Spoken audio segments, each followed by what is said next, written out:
Hola a todos, bienvenidos a este nuevo vídeo el que redactaremos o compondremos un problema de compresión simple, frigorífico de compresión simple, quizás un poquito más complejo que los anteriores, y en el cual incorporamos algunas fórmulas adicionales de intercambiadores de calor y eficacia de los evaporadores.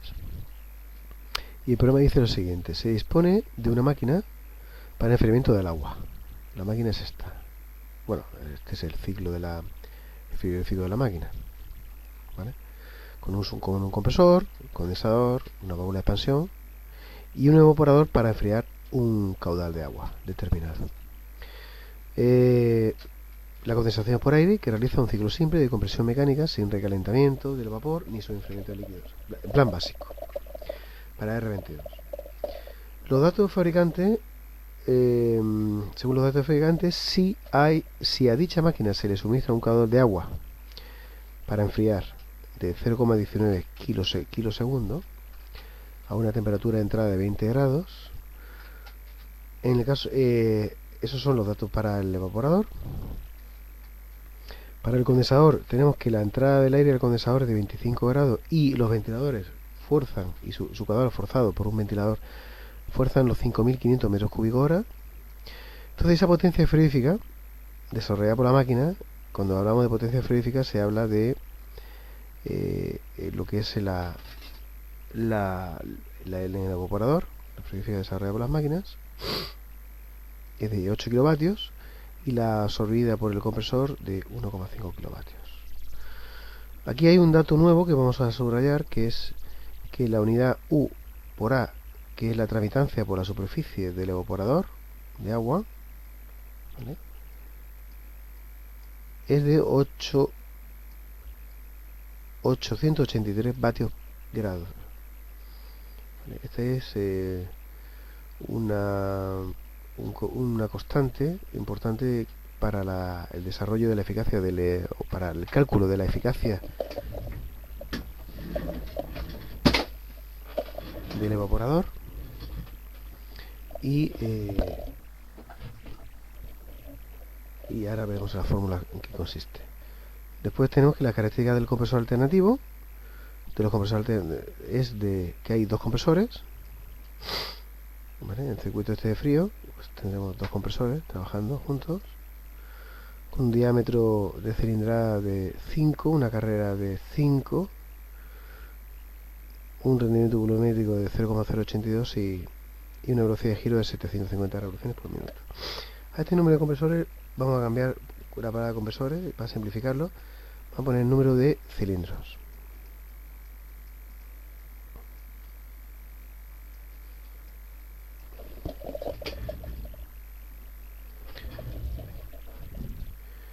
El ejercicio nos pide calcular la temperatura de salida del agua, este dato. Nos pide calcular la temperatura de salida del aire,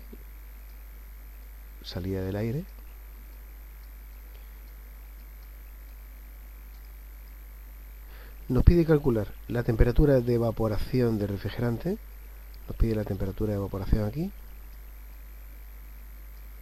bueno, en este caso aquí, y nos pide la temperatura de condensación del refrigerante, la temperatura de condensación que se condensa aquí, temperatura de condensación.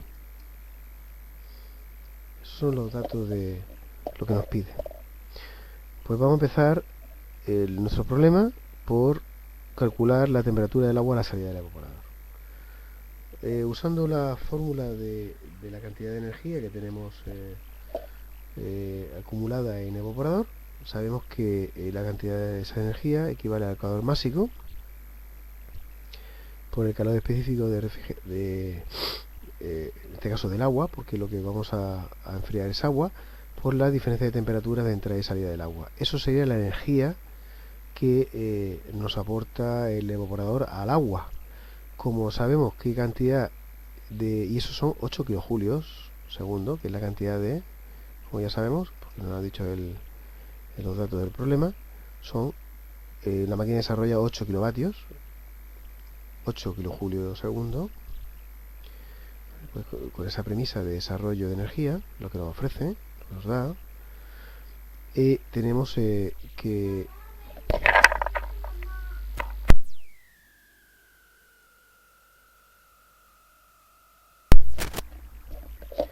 con esos datos tenemos que, haciendo el cálculo del problema, 0,19 kilosegundos, el calor específico del agua, 4,18 kilojulios kilogramos grados centígrados, también puede ser 1 kilocaloría kilogramo grados centígrados, lo pasamos a kilojulios, y la diferencia de temperatura entrada y salida. Eso nos da un resultado de una temperatura de salida, despejando las fórmulas estas, de 9,92 grados centígrados.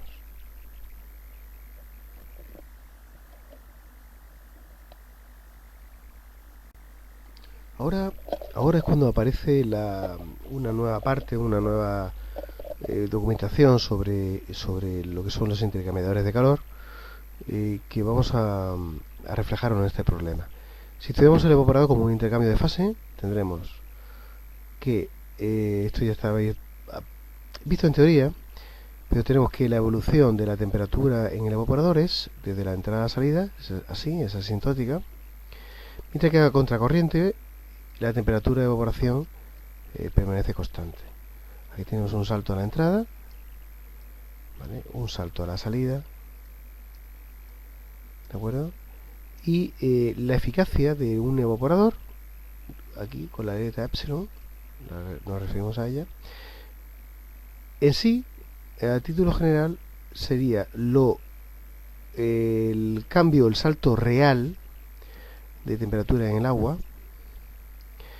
con respecto al salto ideal o teórico, vamos a llamarle ideal, ¿vale?, que tendríamos en el agua, que se corresponde a que la temperatura del agua de la entrada cogiera la misma temperatura que el agua de evaporación, o que la temperatura de evaporación del refrigerante. Esa sería, pues, la unión de estos dos puntos, sería la parte real, o sea, la parte ideal, el salto ideal de temperatura más perfecto.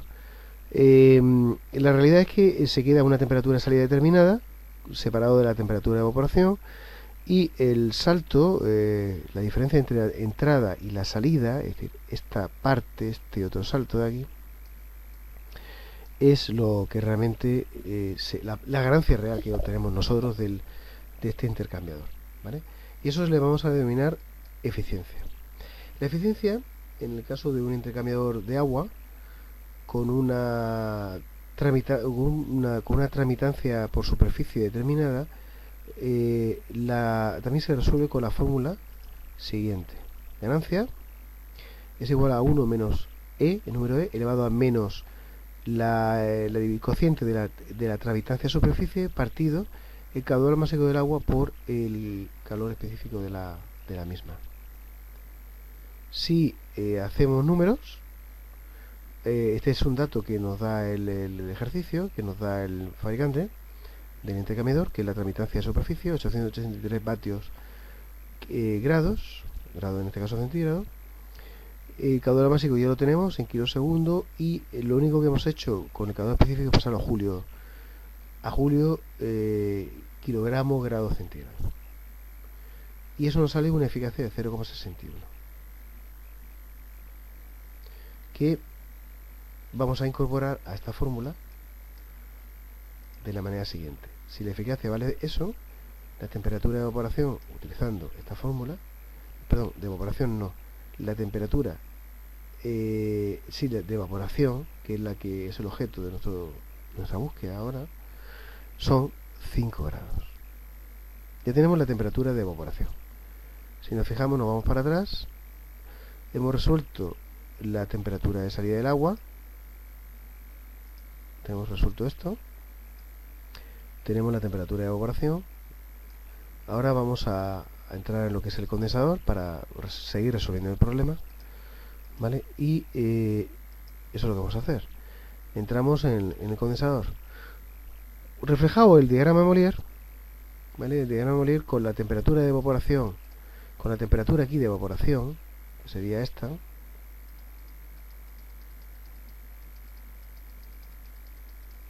¿vale? Esta es la línea isentrópica de referencia con esa temperatura de evaporación, ¿vale? Aquí dentro de la campana, sabiendo que es R22, tenemos resuelto este problema y por lo tanto el punto 1 ya lo tendríamos localizado. No tendríamos el punto 4, pero lo podemos calcular. Bien, para calcular la temperatura de salida del aire en el condensador, lo primero de todo es aplicar un balance de energía sobre el condensador. Calor del condensador, es decir, caudal másico, que es constante, ya lo sabemos, por la diferencia de entalpía entre el 2 y el 3, ¿de acuerdo? Será igual a caudal del aire, caudal másico del aire, caudal específico del aire y la temperatura de salida y entrada.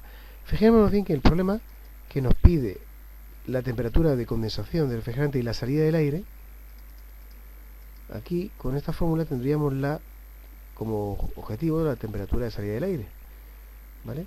Pero nos faltan datos, para calcularlo no es tan fácil, no tenemos el resultado del calor de condensación, por supuesto que no tenemos la entalpía en el punto 2 ni siquiera tampoco en el punto 3, ¿vale?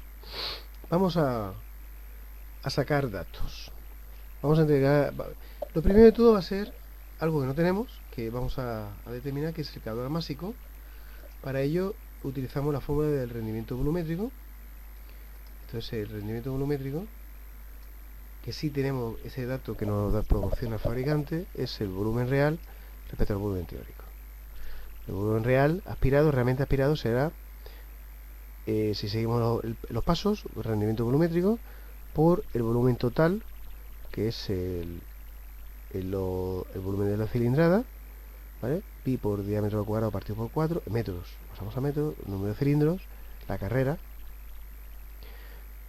y las revoluciones, en este caso partido por 60, para poder pasarlo al segundo, puesto que esto viene dado en RPM. Con todo este volumen nos da un volumen de 0,002017 metros cúbicos segundos. Para calcular el volumen másico, se procede a que el volumen másico, o sea, el caudal másico, perdón, es el volumen esperado partido del volumen específico en el punto 1. El punto 1 es este, que lo tenemos porque como no nos dice nada de recalentamiento ni nada, consideramos que entra en la línea de saturación de vapor, y aquí podemos calcular fácilmente lo que es el volumen específico por medio de las tablas. Que son 0,04036 metros cúbicos kilogramos, y nos da un resultado de 0,05 kilosegundos, valor que vamos a guardar porque nos va a hacer mucha falta para continuar el problema. Calcular el caudal másico. Sabemos que en el caso del evaporador, la producción en el evaporador es de 8 kilovatios, que es equivale al caudal másico por la diferencia de entalpía entre el punto 1 y 4, y siempre teniendo presente que hablamos del punto 1, 4. Vamos a calcular la entalpía del punto 4. La entalpía del punto 1 la sabemos porque arrancamos desde la línea de vapor saturado a una temperatura de evaporación de 5. El punto 4 determinamos que la entalpía vale 247,15, ¿vale? Con eso fijémonos bien, con eso podemos calcular fácilmente y de forma directa la temperatura de condensación. ¿Por qué? Porque ahora nosotros cogemos y, si nos fijamos en el diagrama, una vez que tenemos aquí el punto 4 de entalpía, lo único que tenemos que hacer es trazar una línea isentálpica vertical. Como no nos habla de recalentamiento, de su enfriamiento para nada, una vez que nos encontremos aquí en el punto 3, que es el punto en que tropezamos con la línea de vapor, la curva de vapor de líquido saturado, tendríamos aquí la temperatura exacta,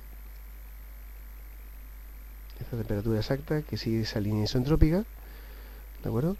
Y que la calculamos así con esa facilidad, no tenemos que hacer ninguna fórmula ni nada, y eso nos determina una temperatura de condensación de 38 grados, así de sencillo. Ya tenemos vámonos al origen del ejercicio. Ya tenemos la temperatura de condensación de nuestro problema. Solamente nos falta la temperatura de salida del aire. Vamos a continuar con el ejercicio. Calor másico. Volvemos a la fórmula anterior, ¿vale? En la que todavía no conocemos la H2, ni tampoco la temperatura de salida del aire. O sea, es decir, no sabemos esto, realmente tampoco sabemos esto, ¿vale? Bien. Pero sí sabemos que, aquí hay que prestar atención, que la cantidad de energía del condensador, trabajo del condensador, equivale al trabajo del evaporador más el trabajo del compresor. Y que a su vez, esa energía del condensador, en el balance energético general, si nos vamos para atrás, en el balance energético, aquí, equivale a la calor másico del aire por su calor específico por la temperatura de salida del aire menos la temperatura de entrada del aire. No tenemos el calor másico del aire, pero sí tenemos el volumen del aire de paso, y la densidad es un dato que lo tenemos fácilmente referenciado. Bien.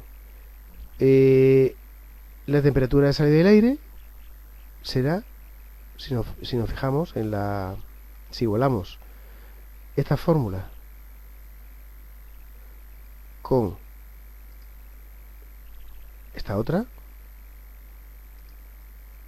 esta fórmula de aquí, con el calor del condensador, con esta de aquí, esta suma, podemos deducir fácilmente de aquí la temperatura de salida del aire, puesto que la de la entrada es un dato, ¿de acuerdo? Ya que estos dos sumando lo conocemos. Entonces de aquí deducimos que la temperatura de salida del aire será la temperatura de entrada más la suma de los calores de evaporación y condensación, que recordamos que era 8 y 1,5 kilovatios. Esto es un dato del problema, nos los da. Si leemos el enunciado, otra vez, nos vamos al enunciado, nos dice que y la potencia absorbida por el compresor son 1,5 kilovatios. Lo utilizamos para la resolución de nuestro ejercicio, ¿vale? Y el volumen del aire que tenemos son 5.500 metros cúbicos hora. Cuidado, aquí estamos trabajando, recordamos, en kilojulio segundo, que son las unidades de referencia, ya que esto viene en kilovatios. Vamos a pasar los metros cúbicos hora a metros cúbicos segundo, dividiendo por 3.600. Conocemos cuál es la densidad del aire, que son 1,2 kilómetros cúbicos. No es un dato del problema, pero lo damos por sabido a través de las tablas, y la característica del aire media, y 1, que es aproximadamente la media del calor específico del aire, 1 kilojulio kilogramos grado centígrado. Y esto nos da directamente la temperatura de salida del aire, ¿vale? Usando simplemente balance energético en los intercambiadores, que son como referencia esta fórmula. Esta fórmula yo la pondría como significativa, que es el balance energético del condensador, ¿vale? Que equivale a esta. ¿Okay? Y en el caso del evaporador hago hincapié en la fórmula nueva sobre la eficiencia, tanto utilizando la formulación de la eficiencia general en un intercambiador de calor, de agua, usando con datos, teniendo como datos la tramitancia y la superficie del intercambiador, y en lo que es la eficiencia propiamente dicho teórica de un intercambiador general, sabiendo qué es la aportación o la extracción real de calor y con respecto a la ideal. Pues ya está.